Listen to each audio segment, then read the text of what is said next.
Parte 1. A herança antecipada. O silêncio na sala de jantar daquela casa de classe média alta, na zona sul do Rio de Janeiro, tinha espessura, peso e sabor. Era o silêncio da traição anunciada. O tilintar da faca contra o prato de porcelana parecia um alarme cortando o ar denso. Eduardo, 54 anos, patrão de uma construtora de médio porte que carregava seu nome, Construtora Almeida e Filho, olhava para o prato de lasanha que sua esposa Laura preparara com esmero, mas via apenas números. Números de contratos, planilhas de orçamento e o número que seu filho mais novo, Tiago, acabara de soltar no ar como uma bomba relógio. Você sempre disse que minha parte estaria garantida. Tiago, 22 anos, falava com uma segurança que beirava a arrogância. Os olhos claros, herança da mãe fixos no iPhone 14 Pro Max, que descansava ao lado do prato. Ele vestia uma camiseta de marca importada que custava mais que o salário semanal do pedreiro-chefe de seu pai. O cabelo, cuidadosamente desarrumado, tinha highlights que refletiam a luz do lustre de cristal. Eduardo engoliu seco, sentindo o nó na garganta. Adiantamento? Tiago, herança não é mesada. Herança se recebe quando... Ele não conseguiu terminar a frase. Quando você morrer, eu sei. Tiago encolheu os ombros, como se estivesse discutindo o preço de um tênis. Mas eu não quero esperar. Tenho projetos, o mercado de cripto está bombando, tenho uma oportunidade de entrar num fundo exclusivo em Miami. É agora ou nunca.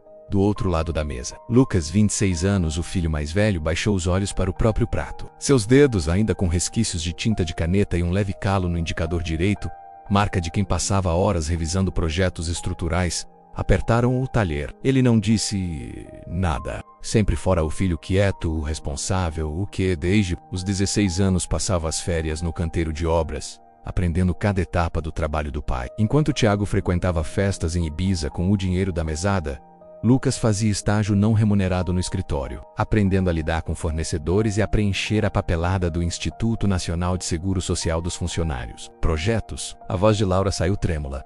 Filho, você tem uma vida ótima aqui. Seu quarto na cobertura, seu carro, uma família que te ama. Exatamente, mãe. Uma vida ótima aqui. Tiago enfatizou a última palavra com desdém. Eu quero minha vida lá fora. Quero construir algo meu com minhas regras. Não quero herdar os problemas da construtora, as dívidas, os funcionários velhos. Quero algo moderno, digital, global. Eduardo sentiu cada palavra como uma facada. Problemas, dívidas. Sua voz soou rouca. Essa construtora problemática pagou seu colégio bilíngue, suas viagens para Disney, seu intercâmbio para o Canadá. Paga o condomínio dessa cobertura. Essa dívida velha sou eu, é isso? Pai, não é pessoal. Tiago levantou as mãos em um gesto de falsa pacificação. É negócio. Você mesmo me ensinou. Emoção e negócio não se misturam. Estou sendo profissional. Quero minha parte do patrimônio líquido, calculada de forma justa, é claro, e vou multiplicá-la. Daqui a alguns anos volto e investo na empresa, quem sabe até a compro de você. O silêncio que se seguiu foi ensurdecedor. Lucas levantou o olhar e viu o rosto do pai. Eduardo Almeida, um homem que ergueu o império do zero, que enfrentou greves, inflação, políticos corruptos e a fúria do mercado. Parecia diminuído diante do filho. Seus ombros, sempre largos e orgulhosos, estavam curvados. Os olhos, normalmente vivos e calculistas, estavam opacos, perdidos. Quanto? A pergunta de Eduardo saiu em um sussurro. Tiago sorriu, um sorriso vitorioso que não alcançou os olhos. Abriu um aplicativo no celular. Fiz um cálculo conservador. Considerando a avaliação do imóvel, sua participação na empresa e os investimentos, seria algo em torno de R$3.200.000.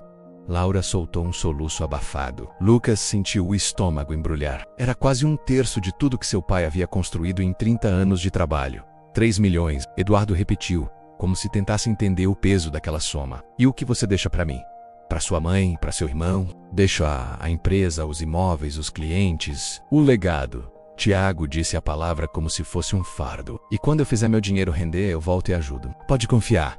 Eduardo olhou para Lucas, buscando algo menos apoio, revolta, qualquer coisa. Lucas apenas manteve o olhar neutro, mas por dentro, uma fúria fria se alastrava. Enquanto ele trabalhava duro, seu irmão planejava saquear a família e fugir com o butim. Preciso pensar, Eduardo disse, finalmente, a voz irreconhecivelmente cansada. Não temos muito tempo, pai. A oportunidade fecha semana que vem. Naquela noite, Eduardo não dormiu. Sentou-se na poltrona do home office.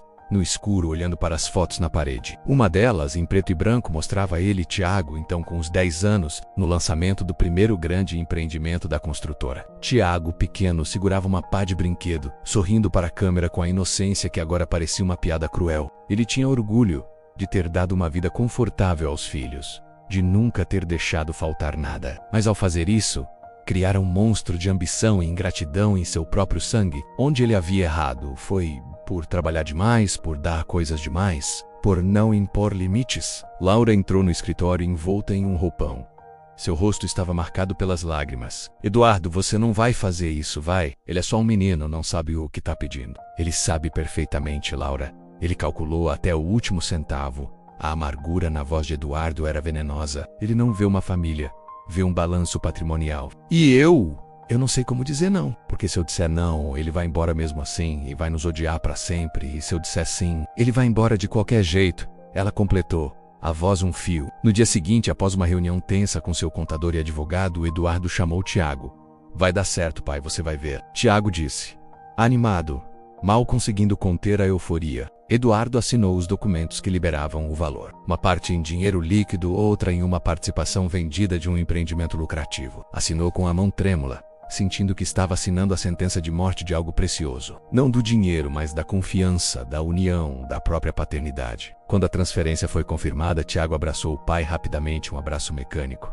Vou te mandar notícias. E não se preocupa com a mamãe e o Lucas, e o ligo sempre. Ele partiu no mesmo dia. Suas malas de designer já estavam prontas há semanas. O carro esportivo que o pai dera de aniversário foi vendido para a Capital do Giro. Ele pegou um Uber para o aeroporto. Eduardo, Laura e Lucas ficaram parados na porta do prédio, vendo o carro desaparecer na curva. Laura chorou silenciosamente. Lucas colocou um braço em volta dos ombros da mãe, mas seu olhar era de pedra, fixo no vazio onde o carro sumira. Eduardo voltou para dentro, subiu até o home office e fechou a porta. Só então, sozinho, o homem forte, o provedor, o chefe, deixou que as lágrimas caíssem. Elas lavaram o rosto enrugado pelo sol e pela preocupação, mas não lavaram a dor. Era uma dor profunda, visceral, a dor de um enxerto rejeitado. Seu filho preferira o ouro ao toque do pai. Preferira o mundo à própria casa. Nos dias seguintes, Eduardo entrou em um estado de letargia.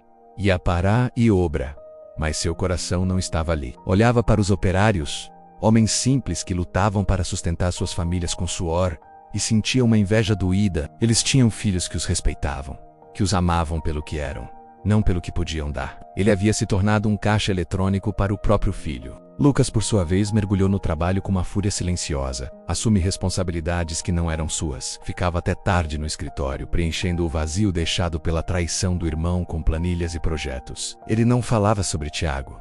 Quando a mãe mencionava o nome, ele mudava de assunto. Era como se o irmão tivesse morrido. Tiago, do outro lado do mundo, inundava as redes sociais com fotos na primeira classe do avião para Miami, em frente a iates luxuosos, em festas com garrafas de champanhe que custavam uma fortuna, em cada legenda, hashtag vivendo a vida, abençoado, gratidão. Eduardo olhava para aquelas fotos no celular no escuro do quarto, com um coração apertado.